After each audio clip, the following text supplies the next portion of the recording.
quick overview of public relations writing, which is COM 3480. I'm going to address why I created the class, the objectives of the class, and just any general background information that I think will be helpful as we dive in.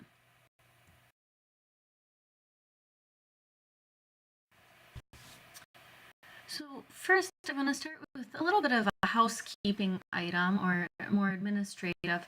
So if you haven't taken an online course or you're new to Western, all of our course is going to take place in our e-learning home site. And what you'll see here is on your screen, the headers in the blue, the larger headers, the course home, content, communication, and assessment. Those indicate the different areas of our e-learning site. If you're logged into e-learning, you can see them as the top header bar in our home site. On the course homepage, you're going to be able to look, and typically the deadlines will be there. So you can see what's due, when something will be locked, when it's available. It also has news items. So every week I'll kind of keep you up to date on what's coming, what's due, what's expected of you. If we move over a little bit further to content, this is just the right of course home. This is where you're going to find the bulk of everything you need for our course. Most importantly, you're going to see assignment instructions as a module, and in there you're going to have access to a number of different documents that give you the instructions and the rubric for each assignment you're going to complete. Also, you're going to see that each week there's a new weekly module. Within those weekly modules, you're going to find everything you need to be successful that week. So you're going to start by looking at an overview video for the week where I give you a little bit of background information. You're going to see a Word document that has the tasks for the week and walks you through how to complete them. Any assignment instructions and rubrics will be in your weekly module in addition to the assignment instructions. And you're also going to find readings from ZAP. It's a text that I'm using in addition to the Wilcox and Rubber book that you have. And you'll find links to my video lectures. So these are done in PowerPoint. You're going to be able to hear the lecture, but you'll watch it in a YouTube link, so it's a little bit more seamless viewing experience for you, and to minimize any type of accessibility error. Within the communications tab, what you're going to use most frequently there is Dropbox. Because we don't meet face-to-face, all of your assignments are going to be uploaded through that particular function on e-learning. And finally, beneath assessments, you're going to see not only quizzes, which I have indicated here, but you're also going to be able to see your grades there. I will promise to you as your instructor to make sure within the following week your grades for the previous week are posted. I'm completely transparent with grades, so you'll always know exactly how you're doing in this class. Objectives. A driving purpose of why I created this class was to make sure that students know how and when to use traditional and contemporary public relations tactics. So not only will we do a press release and a fact sheet and a brochure and newsletter, which tend to be fairly traditional, but you're also going to spend 5 weeks tweeting on behalf of a client to show future employers that you can do this systematically and thoughtfully. You're also going to be creating 5 different Instagram posts on behalf of your client. All of this is done in an effort to do a cohesive public relations campaign. So you'll see, I believe it's our 3rd week, you're going to do a client research report where you're actually forwarding goals for a course client. You're going to use these goals throughout this semester when you create these different types of tactics and documents in order to be able to show how you're linking a client's goals with the output you're creating. Instead of doing a final exam, you're going to create a personal electronic portfolio. It is my hope that you use this in order to gain an internship or future job. I'm happy if you want to use it for your other coursework. A number of our public relations majors also tend to be nonprofit leadership minors or majors, or tend to do something with event management or marketing. In all of these classes, you're likely to have created additional documents to showcase your skills. You're more than welcome to use those here. Our fourth objective is for you to gain familiarity with the AP style. I know the majority of you would have already taken COM 2500, Introduction to Public Relations, and therefore have some familiarity with this particular style. If you haven't, that's just fine. You'll see under our assignments and instructions, I've embedded some documents there for an AP cribs sheet so you can familiarize yourself with those expectations. Now you might be wondering, because I've mentioned course client several times now, about our course client. And well, in 4500, the capstone you'll take, you're going to work in groups. In public relations writing, we really encourage you to have an individual client so that you have the experience of working on your own and being able to, when you go into your interviews for internships and jobs, to say, I solely did this.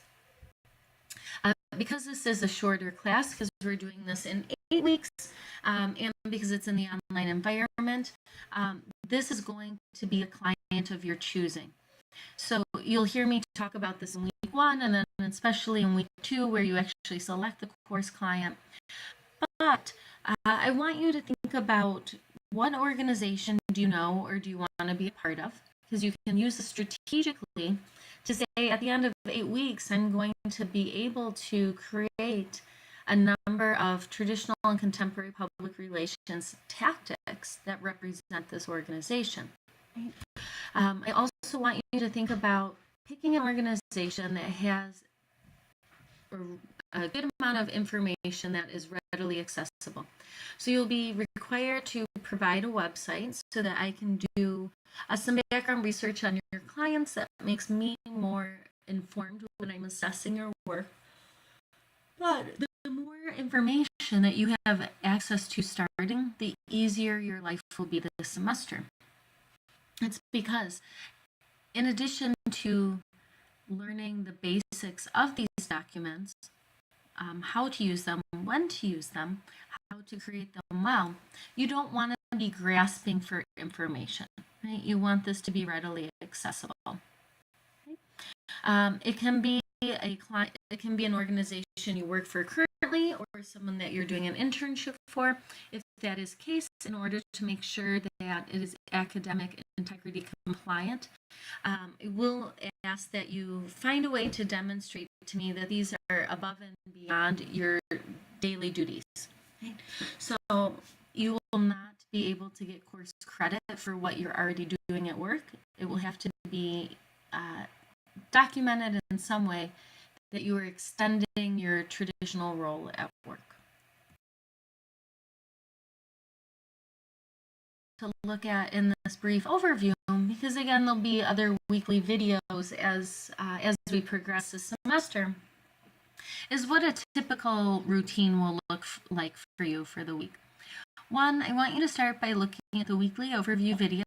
It's fairly similar to what you're doing right now, but allows me to give you a little bit of background information to make your life easier as you go through the readings, the lectures, and actually creating these documents. It is very, very important you read that task document as well. The task document is simply a Microsoft Word document that's going to give you an overview of what's expected of you that week. It's also going to walk you through very explicitly where on our homepage, or I'm sorry, where on our e-learning site you can find particular documents. Or, for example, if you've never used Dropbox or you don't know how to access the syllabus quiz, it'll tell you exactly what to click on and how to do that. Then I'm going to suggest you review the readings for the week. When you look at the course schedule and see ZAP, that is all of those chapters I've made available in PDF format in e-learning, so you don't have to worry about buying that book. W&R, or Wilcox and Weber, that is our course text so that's something I'm presuming you already have access to. After you complete the readings, then I'd like you to listen to the lectures. Similar to the weekly overview videos, I've created these and then hosted them in YouTube to make sure that we all have accessibility. And then finally, once you've completed these 4 steps, then it's time to dive into the tasks. All of the tasks that you're going to create for this class are going to be due by 11:59 p.m. on Sunday evening. You'll see a note here, there's one stipulation that your final portfolio you'll have until the Friday just because of the timing of the semester. But again, every week, all of your tasks are due before 11:59 on that Sunday evening. After that, the discussion board or the Dropbox will lock, and you will not be able to submit it for credit. If you submit late work, I will provide you feedback so that you understand how you would have done, but you will earn a 0 for that particular document. And the reason behind that is, I always say in public relations, the 6 o'clock news starts at 6 o'clock. So you don't have the option of turning things in late in this particular profession, and really any profession. It's not acceptable. So part of being a student and part of being in college is starting to be trained for your future professional life. So we're going to do that in this particular class. Another thing I want to acknowledge is I'm going to encourage you all to fairly early in the week, Monday, Tuesday, make sure you log into our class, make sure you look at the overview video and the task document, especially so that if you have questions for me, if there's some areas that I can clarify or you want to discuss ideas, that we have enough time to do that. I'm not going to be online late on Sunday evening, so if you have last minute questions, I'm likely not going to be available to answer those. So again, it's an online class, but it doesn't mean that I'm available 24/7. So I'm encouraging you, all of you, very early in the week to look at the overview video and the task document to make sure that we are able to clarify any questions you have ahead of time. Okay, well, welcome to COM 3480. Welcome to PR writing, rather. I'm really looking forward to the semester and to the clients that you're going to choose and work with. And most importantly, the fact that you're going to walk out of here with a really professional electronic portfolio. Okay, let's get started.